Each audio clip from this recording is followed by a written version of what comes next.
Sure. Our chair now recognizes Mr. Carbajal.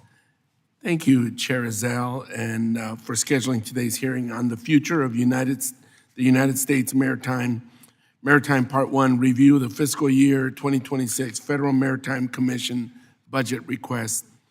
I look forward to hearing from Commissioner Dye of the Federal Maritime Commission, or FMC as we know it, on the President's budget request and their agency's priorities for the upcoming year.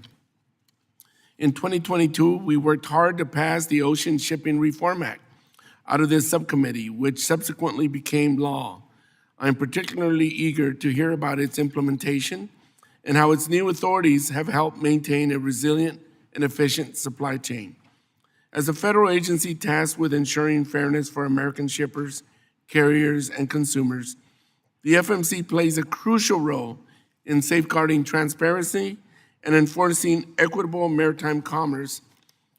According to the UN, over 80% of the world trade volume is carried over the ocean.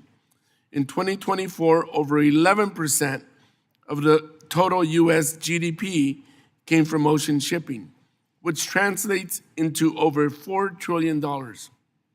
In a global economy, the FMC is often our only referee for a fair shipping market. We know from recent history that weaknesses in our supply chain were exposed as landside port congestion and unfair shipping practices by foreign ocean carriers led to backlogs and price increases. This contributed to higher prices for Americans on almost everything they buy. The reforms in our bill strengthen the FMC's authority to investigate unfair fees and help facilitate the efficient movement of cargo through U.S. ports. I am proud to say that since the passage of the OSRA, vessel congestion at ports has decreased, and in 3 years since the enactment in 2022, and more than $5.8 million in fees have been waived or refunded in undue charges by carriers. In May of this year, the FMC launched an investigation into flagging practices of foreign governments, otherwise known as flags of convenience. These practices severely undermine flag states that employ rigorous standards, ensure fair pay, and provide basic human rights. I hope that the FMC will leverage every authority they have to address this systematic global problem. Further, the FMC is currently undertaking a rulemaking aimed at ensuring that exporters are given fair access to cargo space. It is important that the FMC is sufficiently funded so that it can properly carry out these reforms, which will greatly benefit American businesses and the American consumer.